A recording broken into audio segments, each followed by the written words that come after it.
Fresh Islamic olympiad 2025 আজ অনুষ্ঠিত হচ্ছে বরিশাল বিভাগীয় অডিশন। বরিশাল সরকারি মডেল স্কুল অ্যান্ড কলেজ থেকে অডিশনের খবর জানাচ্ছেন প্রতিনিধি মোহাম্মদ হুমায়ুন কবির। হুমায়ুন, সেখানকার যে অডিশন চলছে সেখানে কি অবস্থা আছে? যারা অংশগ্রহণ করতে এসেছে তাদের মধ্যে উচ্ছ্বাস কেমন দেখতে পাচ্ছেন আপনি? ফ্রেশ যে অলিম্পিয়াড 2025 একটি নিউজ আয়োজিত এখানে অডিশন বিভাগ করেছে। অডিশন বরিশাল সরকারি মডেল স্কুল অ্যান্ড কলেজে চলছে এখন।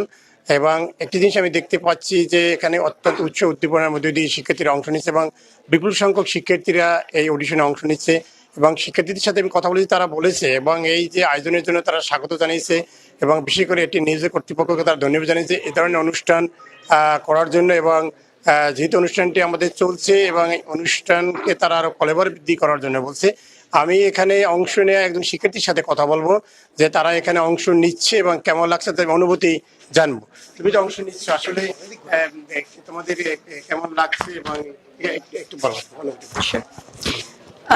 First of all, thanks to ATN News for arranging such an wonderful program. Obviously, এই ধরনের অনুষ্ঠান আমাদের সমাজে আরো হওয়া উচিত because as we say, we are living in the era of digitalization.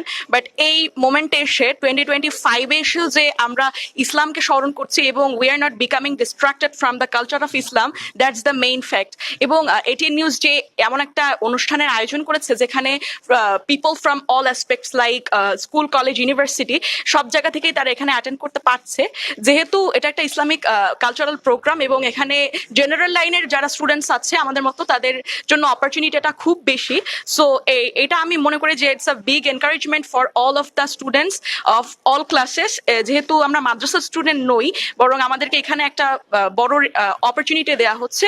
So after all thanks to ATN news, এবং আমরা চাই যে ইন ফিউচার ইনশাল্লাহ এটিএন নিউজে আরো এই ধরনের প্রোগ্রাম হবে যেখানে we will be able to show our creative talents to all the people of Bangladesh. Thank you. হ্যাঁ, আপনি শুনলেন যে একজন অংশগ্রহণকারী তিনি বললেন যে এই অনুষ্ঠানটিকে তারা স্বাগতই জানিয়েছেন না, তারা বলছে যে এই অনুষ্ঠানটি করার জন্য এটেন্ড কর্তৃপক্ষকে ধন্যবাদও জানিয়েছেন। আর এই ধরনের যে আয়োজন, এই আয়োজনটিকে তারা স্বাগত জানিয়েছেন। এই ছিল বরিশালের যে অডিশন চলছে তার সর্বশেষ।